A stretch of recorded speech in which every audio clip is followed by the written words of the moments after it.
Russia is reviving an old Soviet base near Finland's border, and Moscow wants you to think it's a warning shot at NATO. But when you actually look at the map and you look at what Finland has bought lately, it starts to look less like a threat and more like a dare Russia can't comfortably back up. Now, I've been watching the satellite imagery around Petrozavodsk.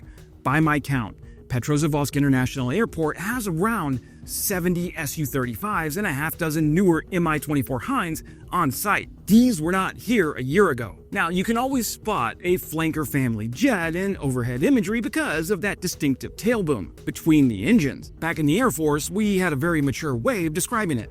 Flanker has the wanker. Immature, yes. Accurate, also yes. Hey friends, Wes O'Donnell here, and let's talk about what Russia's building, why it's doing it, what it can realistically mean, and why Finland is the wrong neighbor to use for intimidation theater. What I'm saying is Finland can beat that down. The core story is this. Russia is waking up a garrison district in Petrozavodsk in Karelia, roughly 160 kilometers from Finland. Finnish broadcaster YLE, using satellite imagery and Finnish military analysis, reports that a training area that has been largely dormant since the 1990s has shifted from overgrown to active build site. Forest has been cleared, new facilities are going up, and vehicles are being parked out in the open. Clearly, Petrozavodsk is a future hub for Russia's newly established 44th Army Corps, which Finnish analysts estimate could eventually total up to 15,000 personnel. Now, plans to stand up this corps were floating in late 2022. The formation itself was stood up in 2024 under the Leningrad Military District and tied to the Republic of Karelia. Now, on paper, the reported order of battle includes a 72nd Motor Rifle Division with multiple motor rifle regiments, plus a separate motor rifle brigade. In practice, elements associated with this corps have already been dragged into Ukraine. By May of 2024, parts were involved in Russia's northern Kharkiv push. Later reporting put that same corps fighting near the Kursk axis, and by late 2025, there were also reports linking this corps during the battle for Vovchansk during the broader northern Kharkiv operation. Now, that detail matters because it shows you what this base really is right now. It's not a neat new headquarters full of rested troops waiting to kick a NATO border over. It's a long-term staging and support node for a force that Russia still can't fully spare from its existing war. Now, Russia's logic looks obvious if you think like the Kremlin. Finland joined NATO, so the Russian border suddenly matters again.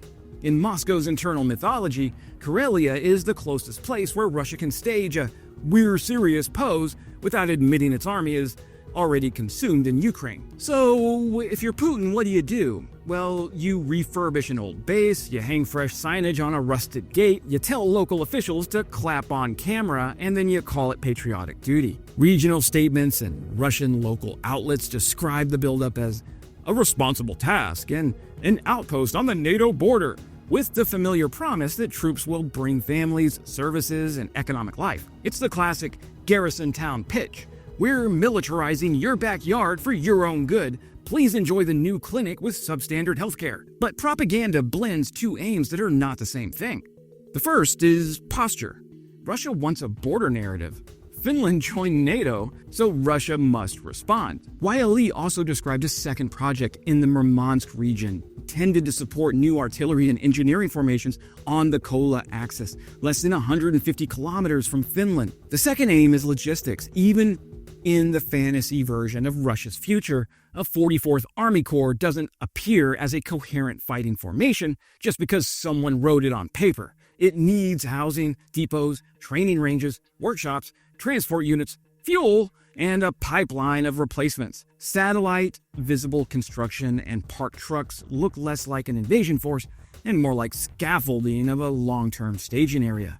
The kind you build when you expect to shuffle units between theaters over years, not weeks. YLE mentions a radio technical regiment tied to roughly 10 radar stations at the garrison and notes nearby air bases with significant fighter presence. As I mentioned at the very top of this video, those Su-35s alongside older Su-27s. If you're Russia, Karelia is an obvious place to thicken radar coverage and air defense management.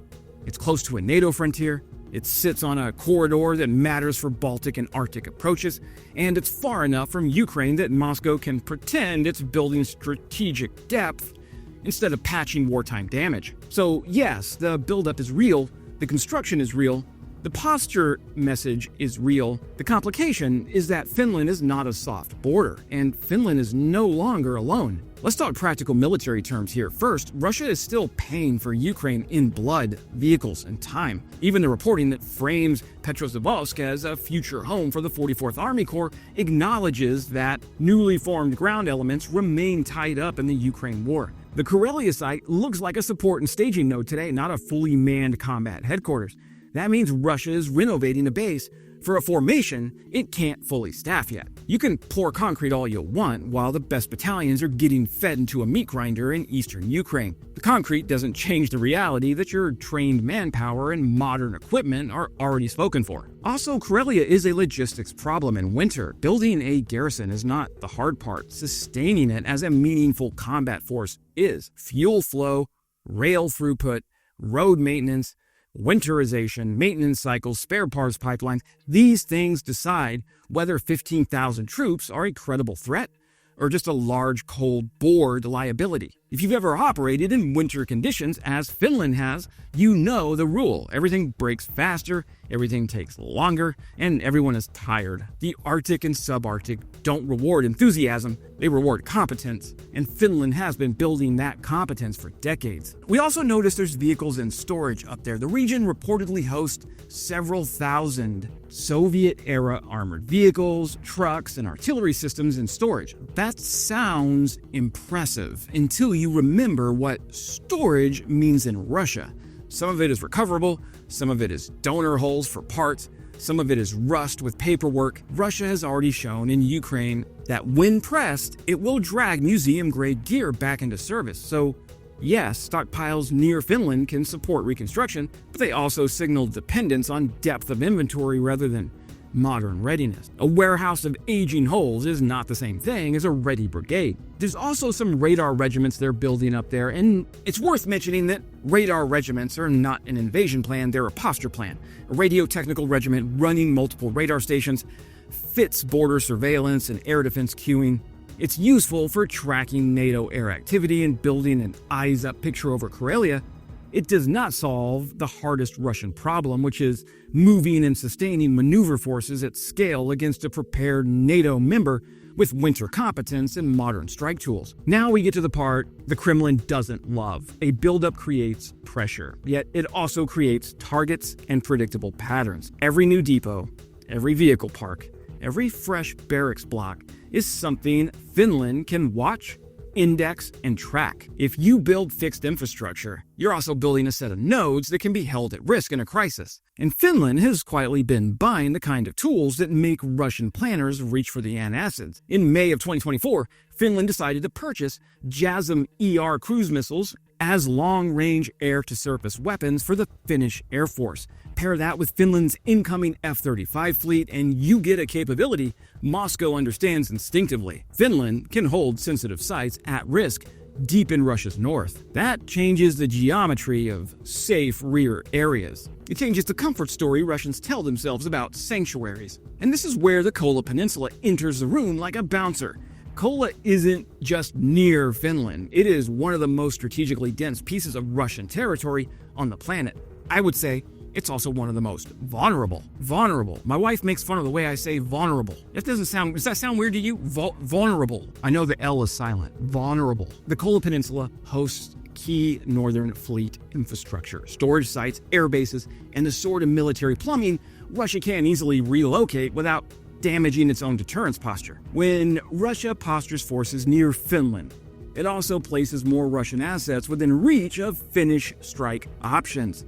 That's the trade Moscow's trying to manage. Russia wants to intimidate NATO at the border without creating escalatory vulnerabilities in its own rear. Karelia and Kola are a bad place to thread that needle because geography forces the issue. Finland sits close enough that rear area starts to feel like a bedtime story Russians tell themselves to sleep. And Finland isn't only quiet, Finland is disciplined and lethal in a way that scares Russian planners more than loud speeches. Finland does not need to shout. Finland needs to be ready, and it is. Finland's competence is the quiet part Western commentary sometimes misses. The Finns don't talk like they're auditioning for cable news. They build territorial defense as if the fight could be tomorrow, in bad weather, at long range, under electronic warfare pressure, and under attrition. That mindset makes the Russian border theatrics less persuasive. So why is Russia doing this anyways? Well, because it serves Russian politics even when it's militarily awkward. The Kremlin needs a story for why Finland joining NATO forced Russia to respond. It needs a domestic justification for military spending. New units on paper, regional patronage networks, and the permanent militarization of its population that is already tired. When you have local officials calling it a patriotic responsibility, it is not an accident. It's part of an ecosystem that serves only one man in Moscow. Russia likes to create pressure points it can later de-escalate in exchange for concessions. Build a base, posture troops, then offer to reduce tensions if NATO stops doing something Russia already hates. The move gives Moscow a lever, even if it's a lever attached to a machine missing half its bolts. Timing matters too. Petrozavodsk looks like the kind of project you invest in when you believe the war in Ukraine won't end quickly and you'll want options in the 2027 to 2030 window. That aligns with broader European anxiety that Russia will try to regenerate and reassert pressure elsewhere after Ukraine. Now, the Kremlin is thinking in campaigns, not news cycles. So here's my view. I don't think Russia's first post-Ukraine move is Finland. If Russia tries something stupid after it regenerates, Lithuania is the kind of pressure point Moscow likes because it lets Russia test NATO's cohesion while playing games around geography and corridors. Still, Russia rebuilding near Finland matters because it reveals the Kremlin's intent to restore old habits in a new environment. Finland joining NATO changed the environment. Russia is rebuilding anyway because that is what Russia does when it feels cornered. It militarizes and it postures. The difference in 2026 is that the corner that Russia is cornered in bites back. The more Russia militarizes the Finnish border, the more it has to allocate scarce assets away from Ukraine, away from internal repression needs, and away from prestige projects used to keep the elites loyal. The more it builds fixed infrastructure, the more it hands NATO a predictable set of nodes to watch. The more it calls Karelia an outpost, the more it validates Finland's decision to treat Russia as the threat it is. Russia is trying to look strong. Finland's existence in NATO makes that strength expensive. If you want to understand the story, don't picture a Russian army corps marching west tomorrow. Picture a Kremlin trying to restore old habits in a new environment and doing it because it's politically useful, even when it's militarily awkward. Finland joining NATO changed the environment. Russia is rebuilding Petrozavodsk anyway. The difference now is that that environment pushes back. And that's what deterrence looks like when it actually works. That's it for today, my friends. Subscribe if you're feeling froggy. It helps let YouTube know that you prefer humans instead of robots who make slop. And as always, glory to Ukraine, glory to the heroes. Crimea is Ukraine.